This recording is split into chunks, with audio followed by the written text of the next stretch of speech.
الشیطان الرجیم بسم اللہ الرحمن الرحیم السلام علیکم ورحمۃ اللہ وبرکاتہ۔ معزز حاضرین کرام، بزرگان ملت، مجلس اتحاد المسلمین کے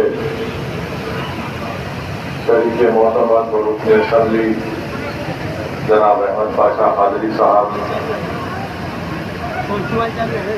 اراکین بلدیہ، محبان مجلس، میری عزتدار ماں و بہنوں، یہ اللہ سبحانہ و تعالیٰ کا بڑا کرم ہے کہ 2 سال کے عرصے کے بعد تاریخی مکہ مسجد میں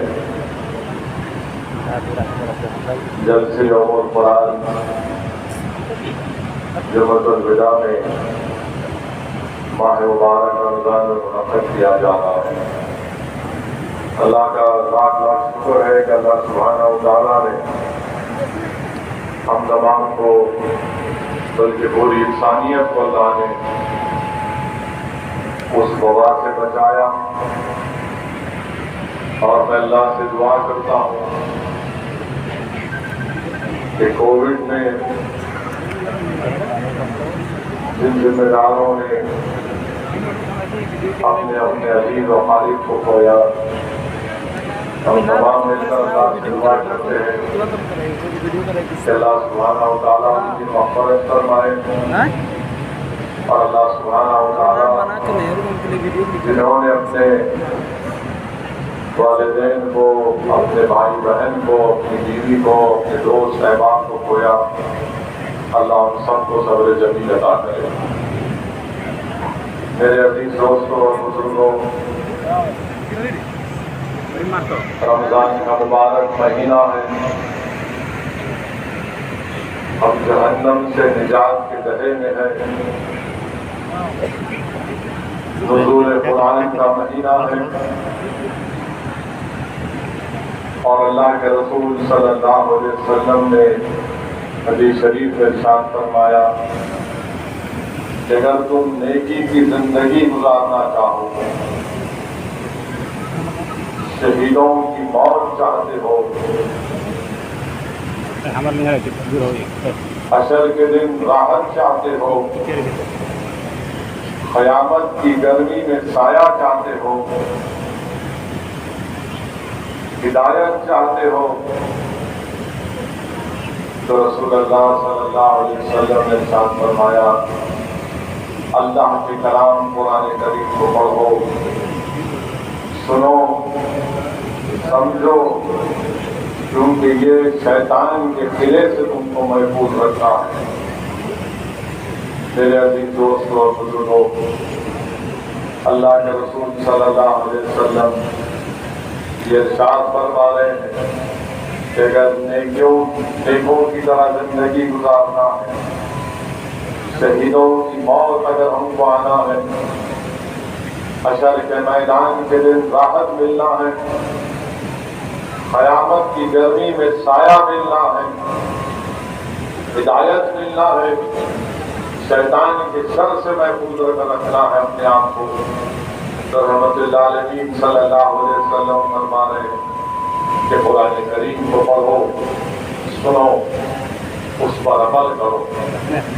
میرے عزیز دوستوں اور بزرگوں، اسی مبارک مہینے میں، اس مبارک مہینے کی 8، 12 اور 18 تاریخ اور رمضان کی پہلی تاریخ کو اللہ سبحانہ و تعالیٰ نے حضرت ابراہیم علیہ السلام کی امت کے لیے صحیفہ نازل کیا، حضرت موسیٰ علیہ السلام کے لیے توریت، حضرت داؤد علیہ السلام کی امت کے لیے زبور، اور حضرت عیسیٰ علیہ السلام کی امت کے لیے اللہ نے انجیل کو نازل کیا، اور تمام انسانیت کے لیے اللہ سبحانہ و تعالیٰ نے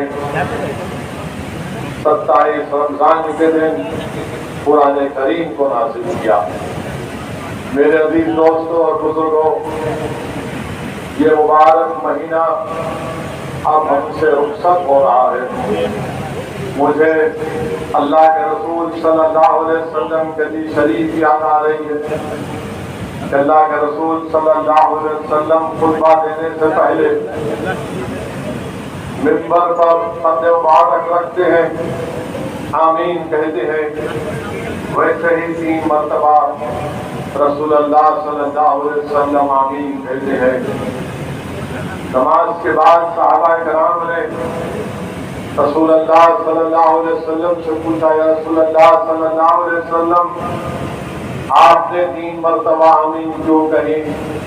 تو رحمت للعالمین صلی اللہ علیہ وسلم نے ارشاد فرمایا، پہلی مرتبہ میں نے آمین اس لیے کہی کہ جبریل امین میرے سامنے کھڑے تھے اور دعا کر رہے تھے کہ جس نے رمضان کو پایا اور اپنی گناہوں کی مغفرت اللہ سے نہیں کرایا وہ ہلاک ہو جائے، تو میں نے آمین کہا۔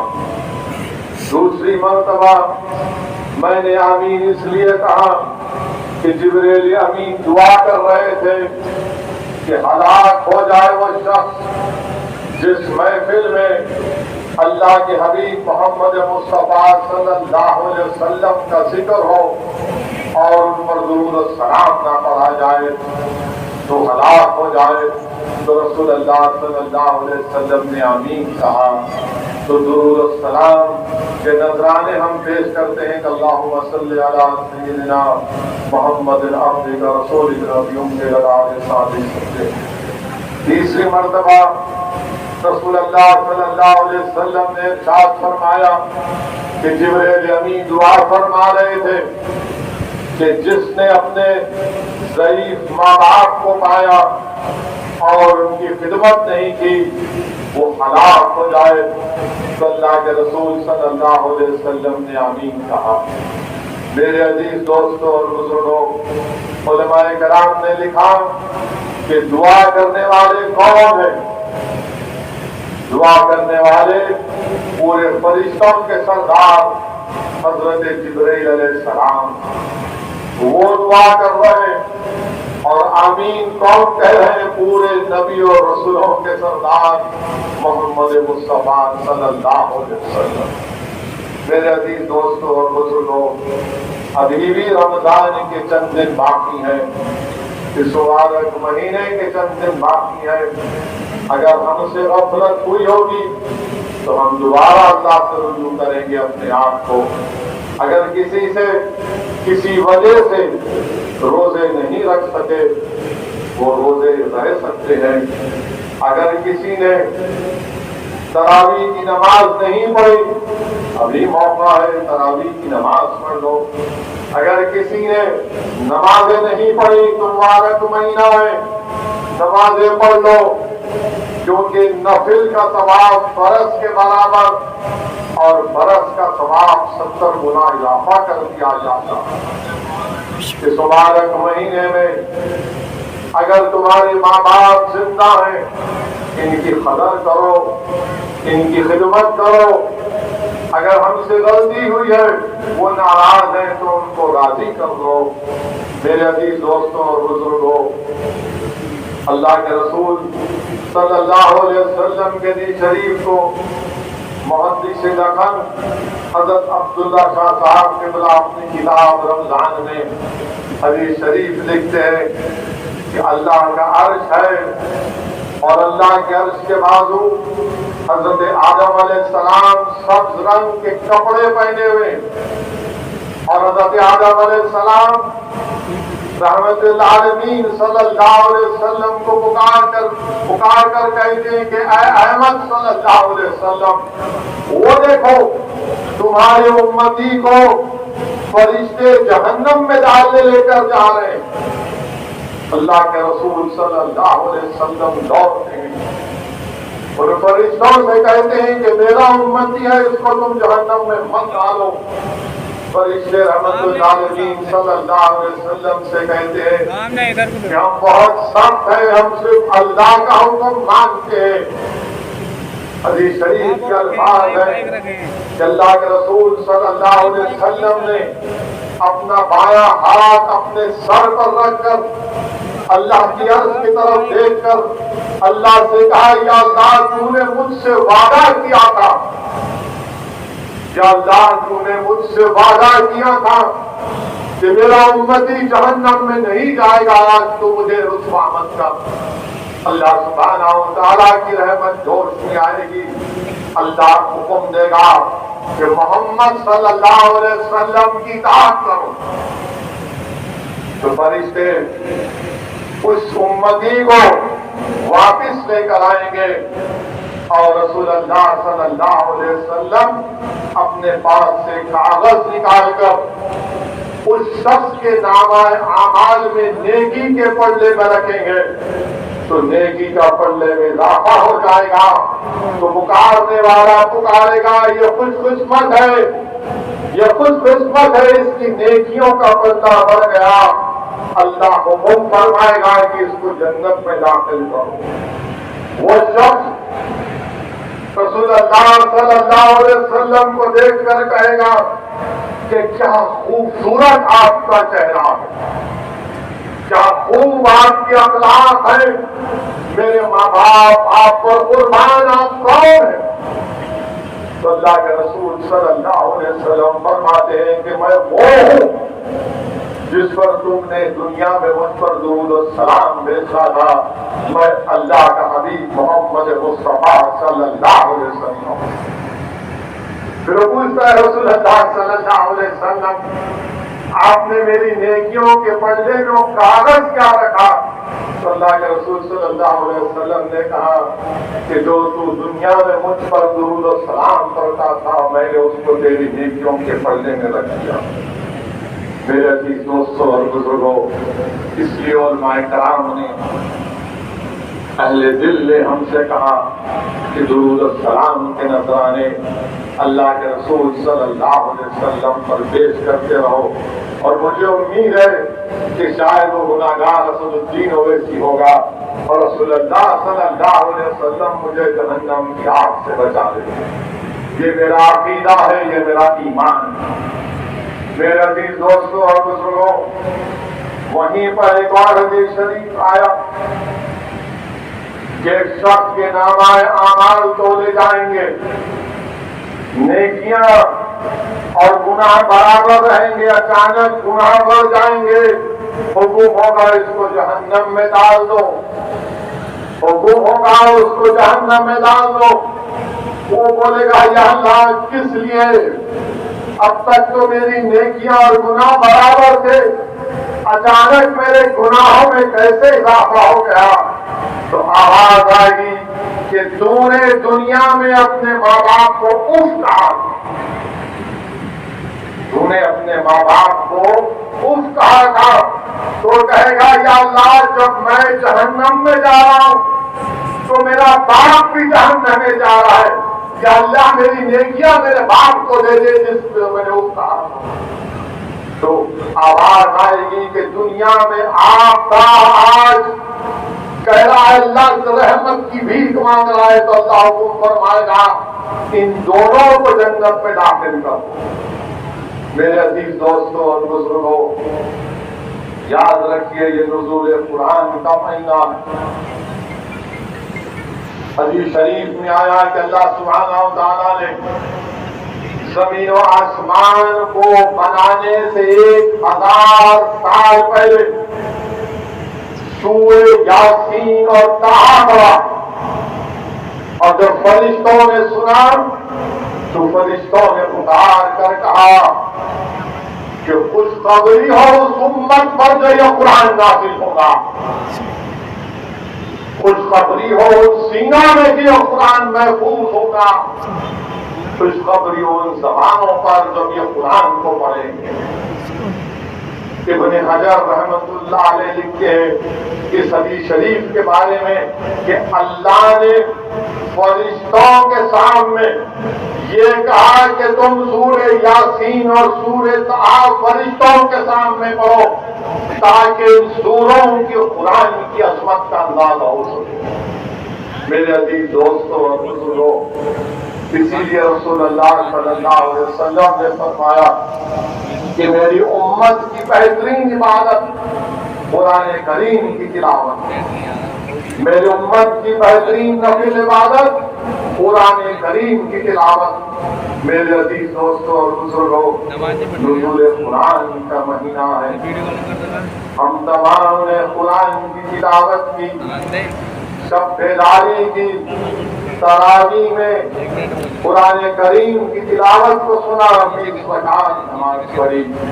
مجھے یہاں پر وہ حدیث شریف یاد آ رہی ہے کہ قرآن کریم کی عظمت کو سمجھنے کے لیے، اللہ کے کلام کو سمجھنے، اہمیت سمجھنے کے لیے، کہ امام جلال الدین سیوطی روایت لکھتے ہیں کہ ایک مرتبہ حضرت موسیٰ کے خبر کے سامنے سے جا رہے تھے، دیکھتے ہیں کہ خبر میں عذاب ہو رہا ہے، دیکھتے ہیں کہ خبر میں عذاب ہو رہا ہے، اور جب واپس جاتے ہیں دیکھتے ہیں کہ خبر میں اس کو راحت مل چکی۔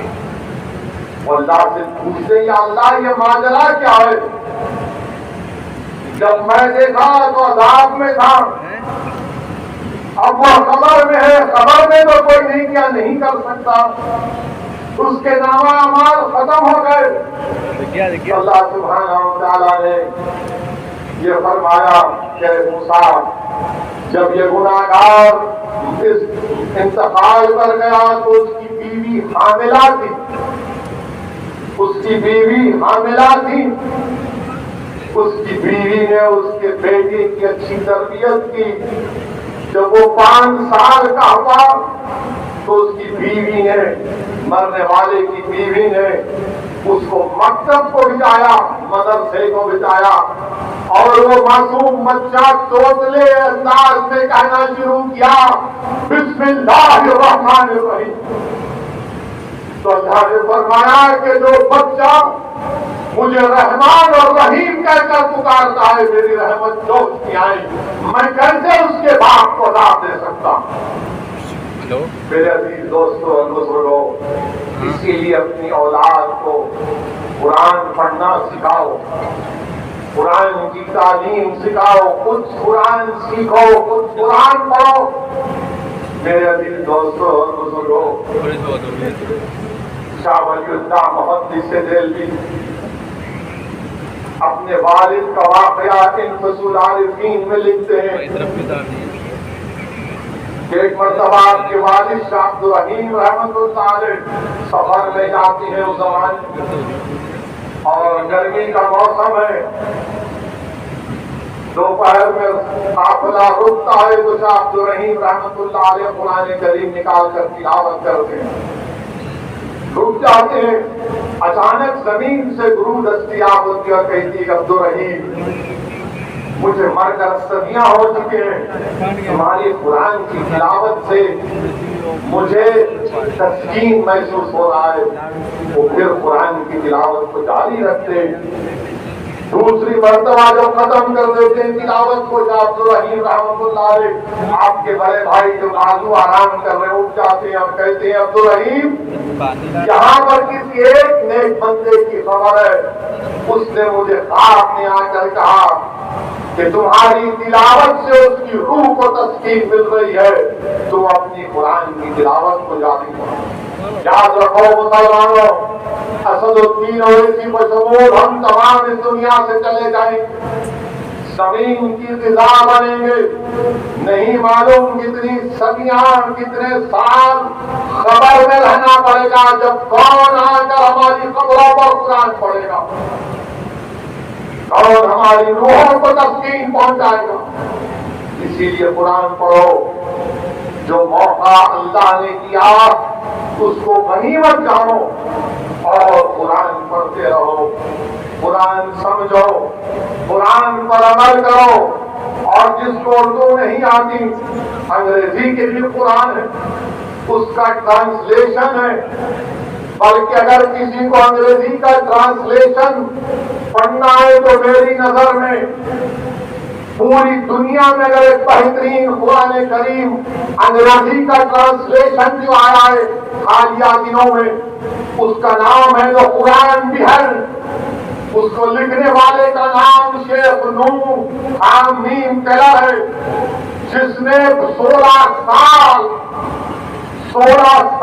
اس قرآن کریم کا ترجمہ کیا، 16 سال کے بعد شیخ نور آمین کلام نے انگریزی میں عربی سے اس کا ترجمہ کیا.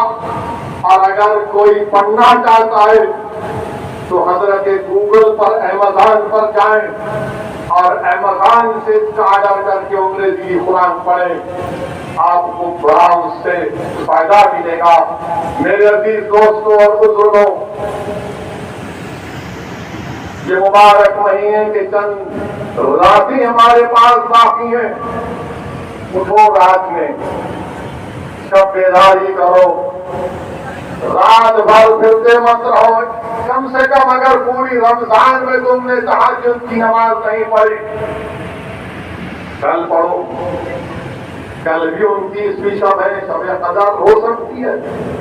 آج کر لو، 2 رکعت پڑھو، 2 رکعت پڑھ لو اور اس کے بعد تمہاری سحری چاہے ہو کرو. اٹھو رات میں، اٹھو میرے عزیز دوستوں اور بزرگوں، نوجوانوں. رات میں اللہ سے گفتگو کرو، اپنی تکلیف، اپنا دکھڑا اللہ سے بیان کرو، اپنی مشکلات کو اللہ سے بیان کرو. اس وقت اللہ سبحانہ و تعالی ہماری اور آپ کی آنسوؤں کو تک سنتا ہے. میرے عزیز دوستوں اور بزرگوں، ایک وقت نکالو رات میں، اس مبارک مہینے کی گھڑیوں میں اٹھو، تہجد کی نماز پڑھو. مجھے یہاں پر تفصیل روح البیان حضرت اسماعیل حقی رحمت اللہ علیہ کا حدیث شریف یاد آ رہی. اللہ کے رسول صلی اللہ علیہ وسلم امت کی ماں حضرت عائشہ صدیقہ کے ساتھ ہیں. رات میں رسول اللہ صلی اللہ علیہ وسلم اٹھ جاتے ہیں. امت کی ماں حضرت عائشہ صدیقہ دیکھتی ہیں کہ رسول اللہ صلی اللہ علیہ وسلم بستر پر نہیں ہے. وہ پریشان ہو جاتی ہیں، کیونکہ اللہ کے رسول صلی اللہ علیہ وسلم ہمیشہ امت کی ماں حضرت عائشہ صدیقہ کے پاس جب ہوتے تو کہتے کہ کیا آپ مجھے اجازت دیں گے، وقت تو آپ کا ہے، میں اللہ سے عبادت کرنا چاہتا ہوں تہجد کی نماز. اس دن رسول اللہ صلی اللہ علیہ وسلم نظر نہیں آئے. امت کی ماں اٹھی، مسجد نبوی اور جنت البقیع کے درمیان میں دیکھا کہ اللہ کے رسول صلی اللہ علیہ وسلم سجدے میں، رحمت اللہ علیہ سجدے میں. آواز آئی، آہٹ کی آواز. تو قائد عالم صلی اللہ علیہ وسلم نے پوچھا کون؟ تو امت کی ماں نے کہا عائشہ. آقا نے فرمایا کون عائشہ؟ کہا میں آپ کی زوجہ. آقا نے کہا کون زوجہ؟ کہا میں ابو بکر صدیق کی بیٹی. تو آقا نے کہا کون ابو بکر؟ وہ پریشان ہو گئے اور واپس اپنے رسول اللہ صلی اللہ علیہ وسلم کے گھر میں آ گئی. بعد میں دیکھتے ہیں کہ رسول اللہ صلی اللہ علیہ وسلم تشریف لائے. جب امت کی ماں گئی تو بارش ہو رہی تھی، واپس آئی تو بارش ہو رہی تھی. اور جب آپ نے رسول اللہ صلی اللہ علیہ وسلم کو واپس آتے ہوئے دیکھا تو جس میں مبارک پر ایک بھی خطرہ نہیں پانی کا. پوچھا رسول اللہ صلی اللہ علیہ وسلم یہ کیا بات ہے کہ میں آپ کے پاس آئی، آپ نے پوچھا کون؟ میں نے کہا عائشہ. آپ نے کہا کون عائشہ؟ میں نے کہا آپ کی زوجہ. آپ نے فرمایا کون زوجہ؟ میں نے کہا ابو بکر صدیق کی بیٹی. آپ نے کہا کون ابو بکر؟ کیا فرمایا رسول اللہ صلی اللہ علیہ وسلم نے ہماری امت کی ماں سے کیا کہا؟ وہ وقت میرے اور اللہ کا عزر. اگر کوئی نبی دیا جائے، اگر کوئی انسان دیا جائے تو میں کسی کو نہیں جانتا اس وقت. وہ وقت میرے اور اللہ کا ہے. پھر بیوی عائشہ نے پوچھا ہے رسول اللہ وہ کیا وقت ہے؟ تو کہا کہ میں اللہ سے گفتگو کرتا ہوں، اپنی بات کو اللہ کے سامنے رکھتا ہوں۔ میرے عزیز دوستوں اور بزرگوں، پھر حضرت عائشہ بھی امت کی ماں نے پوچھا یا رسول اللہ میں تو آپ کا تہمت اوڑھ کر گئی تھی، اس پر پانی کے قطرے ہیں، آپ پر کچھ نہیں ہے۔ تو رسول اللہ صلی اللہ علیہ وسلم نے مسکرا کر کہا تھا کہ عائشہ تم نے میرا تہمت پھیرا، اس پر اللہ کی رحمت نازل ہوئی۔ میرے عزیز دوستوں اور بزرگوں، اسی لیے اہل دل کہتے ہیں کہ اٹھو راتوں میں بھیک مانگو اللہ سے، مغفرت مانگو اللہ سے۔ امام جلال الدین رومی رحمت اللہ علیہ اپنے مثنوی شریف میں لکھتے ہیں کہ نمرود 500 سال ظلم کیا تھا، 500 سال نمرود ظلم کیا تھا، مگر ہر رات کو نمرود اٹھتا تھا، اٹھ کر کہتا تھا خدا تو دور ہے یا اللہ میں تیرا گناہگار بندہ ہوں، مجھے معاف کر دے۔ وہ اللہ اس کو معاف کرتا تھا کہ شاید یہ توبہ سچی توبہ کر لے گا، راہ راست پر آ جائے۔ 500 سال وہ تہجد کی نماز پڑھتا تھا، رات میں اٹھ کر اللہ اس کو مہلت دیتا۔ تو اہل دل نے کہا تم کو مہلت ملتی ہے، رمضان کا مہینہ ہے، نوجوانوں کو تھوڑا نفس پر دباؤ ڈالو، کیا تم 2 رکعت تہجد کی نماز نہیں پڑھ سکتے؟ پڑھو نوجوانوں، پڑھو، عادت ڈالو۔ جب 500 سال نمرود کو موقع ملا تو ہمارے وطن عزیز میں جو فرعون اور نمرود کے خاتمے کے لیے تم کو تہجد پڑھنا پڑے گا، تاکہ اللہ سبحانہ و تعالیٰ ان کے ظلم کا خاتمہ کر دے۔ میرے عزیز دوستوں اور بزرگوں، یہ مبارک مہینے کی آخری گھڑیاں، یہ آئندہ سال پھر رمضان آئے گا۔ ہو سکتا ہے کہ اسد الدین اویسی اور آپ میں سے کوئی زندہ نہ رہے، مگر رمضان تو آئے گا۔ اپنی نعمتیں، اپنی رحمتیں رسول اللہ صلی اللہ علیہ وسلم کی امت پر بانٹتا جائے گا۔ اسی لیے حدیث شریف میں آیا کہ جب حساب کتاب کا دن ہوگا، جب حساب کتاب کا دن ہوگا تو رمضان کھڑا ہو جائے گا۔ اللہ پوچھے گا بتاؤ رمضان کیوں کھڑے ہو گئے؟ تو اللہ کہے گا یہ فلاں فلاں فلاں، ان سے کوئی حساب کتاب سے اللہ ان کو جنت میں لے کے جا۔ یہ روزہ رکھنے والے تھے یا اللہ، یا اللہ یہ روزہ رکھنے والے تھے۔ اللہ سبحانہ و تعالیٰ کہے گا، اللہ سبحانہ و تعالیٰ بیٹھ جائیے، اللہ سبحانہ و تعالیٰ کہے گا کہ ان کو جنت میں لے کے جاؤ۔ پھر روزہ کھڑے ہو جائے گا، پھر روزہ کھڑے ہو جائے گا۔ اللہ فرمائیں گے اب کیا ہے بتاؤ؟ تو بولیں گے یا اللہ ان تمام کے سامنے اس پر عزت کا تاج پہنا، عزت کا تاج پہنایا جائے گا۔ پھر رمضان کھڑا ہو جائے گا، اللہ سبحانہ و تعالیٰ بولیں گے اب بتاؤ کیا ہے؟ تو کہے گا یا اللہ میرے رمضان کے روزے دار کو انبیاء اور رسول کے سائے میں رکھ دے۔ پھر ان کو سائے میں رکھ دیا جائے گا۔ پھر رمضان کھڑا ہو جائے گا اور کہے گا یا اللہ یہ تو روزے کی وجہ سے تھا، اب ان کی نیکیوں کا اعمال کی وجہ سے تو ان کو عزت سے نواز۔ میرے عزیز دوستوں اور بزرگوں، اسی لیے اللہ کے رسول صلی اللہ علیہ وسلم نے حدیث شریف میں فرمایا کہ بہشت کا دروازہ، جنت کا دروازہ ہمیشہ بند رہتا ہے۔ صحابہ کرام نے پوچھا رسول اللہ کب کھلتا ہے؟ جب تم بھوکے رہتے ہو، روزے سے رہتے ہو تو جنت کا دروازہ کھلتا ہے۔ حدیث قدسی ہے کہ اللہ کے رسول صلی اللہ علیہ وسلم نے ارشاد فرمایا کہ اللہ فرماتا ہے کہ جو میری رضا کے لیے روزہ رکھتا ہے میں اس کی جسم کی تندرستی کا ذمہ لیتا ہوں۔ میرے عزیز دوستوں اور بزرگوں، یہ ماہ مبارک کی چند گھڑیاں ہمارے سامنے ہیں، اس کی قدر کرو، اس کو سمجھو، اس پر عمل کرو۔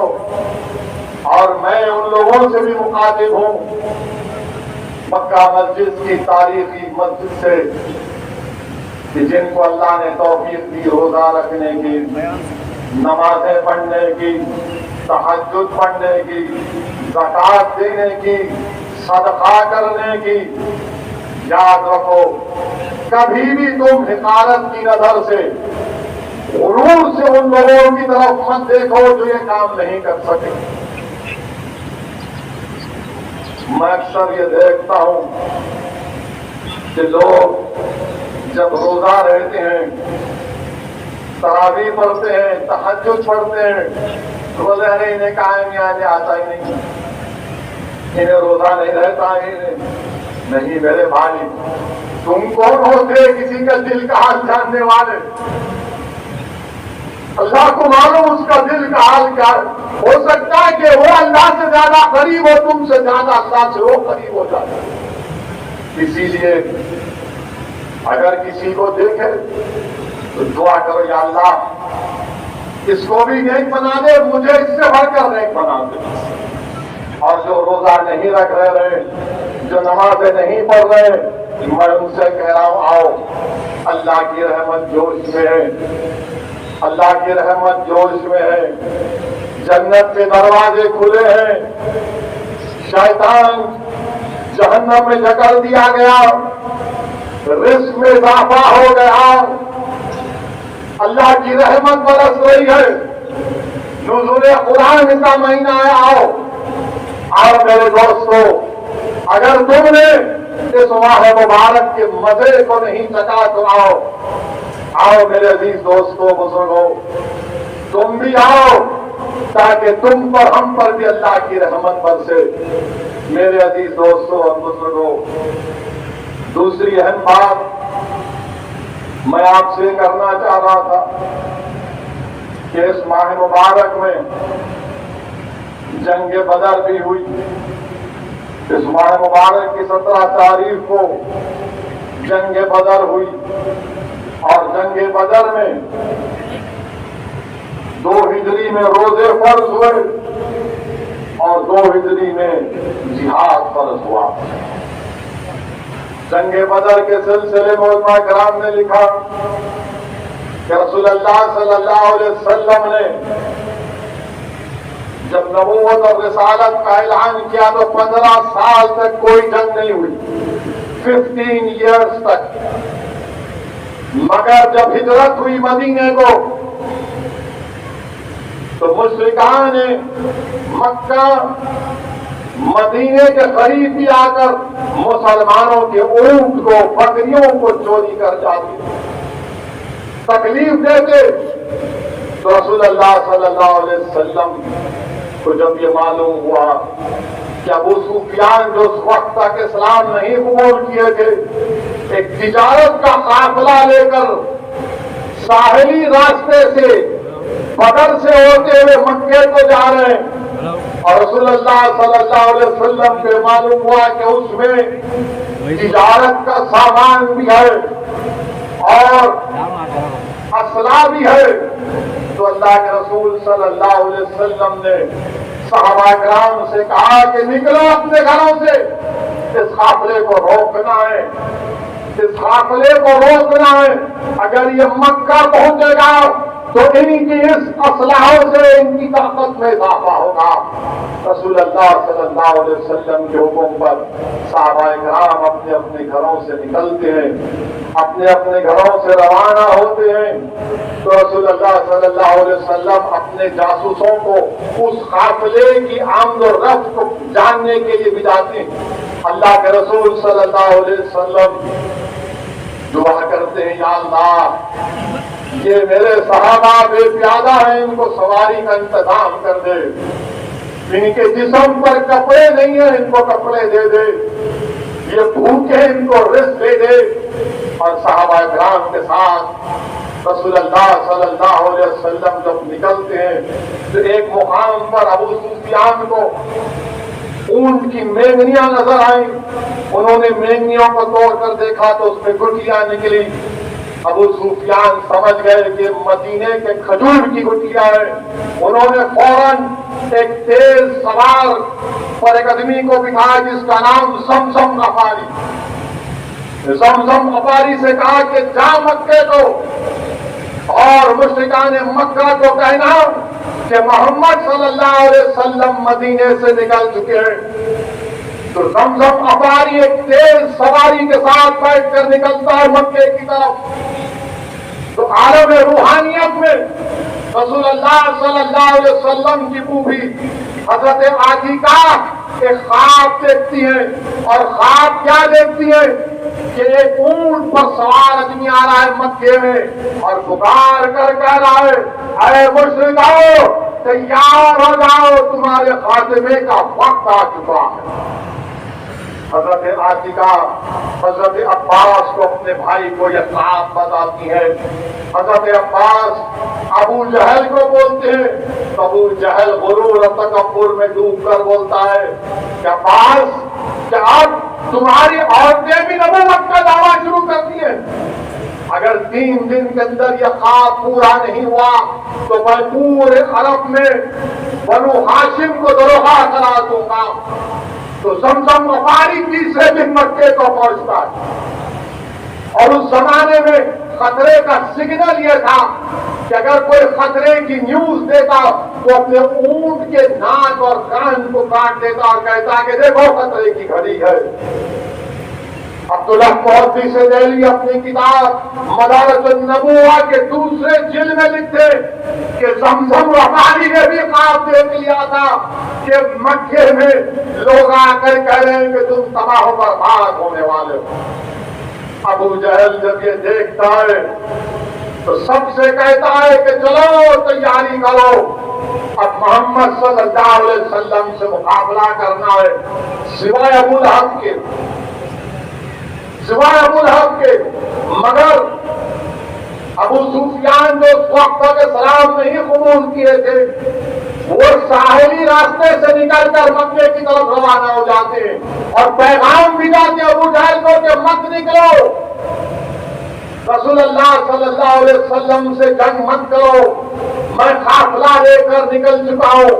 مگر ابو جہل کہتا ہے کہ نہیں, ہم شان و شوکت سے نکلیں گے, باجا بجائیں گے, ناچیں گے, ناچنے والی خواتین کو رکھیں گے, اونٹ کاٹیں گے اور محمد صلی اللہ علیہ وسلم اور ان کے ساتھیوں کا نعوذ باللہ خاتمہ کریں گے تاکہ پورے عرب میں معلوم ہو جائے ہماری طاقت. وہ نکلتے ہیں 1000 کا لشکر, کوئی 900 بولتا ہے. روایتوں میں آیا لشکر لے کر ابو جہل کے ساتھ تمام اکرما نکلتا ہے.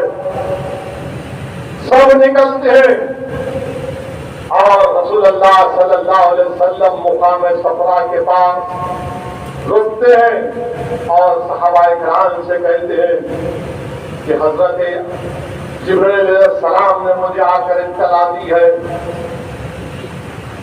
کہ کفاران مکہ مقابلے کے لیے نکلے, اگر ہم مقابلہ کریں گے تو اللہ ہم کو غالب کرے گا. رسول اللہ صلی اللہ علیہ وسلم مشورہ کرتے ہیں. صدیق اکبر کہتے ہیں یا رسول اللہ ہم آپ کے حکم کے منتظر ہیں. فاروق اعظم کہتے ہیں یا رسول اللہ آپ کا حکم ہمارے لیے آخری حکم ہے. حضرت مقداد کھڑے ہوتے اور کہتے ہیں رسول اللہ جو اللہ نے آپ سے کہا وہ آپ کر جائیے, ہم قوم موسیٰ کی طرح نہیں ہے جنہوں نے کہا تھا کہ موسیٰ آپ اور آپ کا خدا جا کر رہے. سعد بن معاذ انصار سے کہے کر کہتے یا رسول اللہ اگر آپ ہم کو سمندر میں کودنے کے لیے کہیں گے تو ہم کود جائیں گے. اللہ کے رسول صلی اللہ علیہ وسلم ان کے لیے دعائیں کرتے ہیں, ان کے جذبے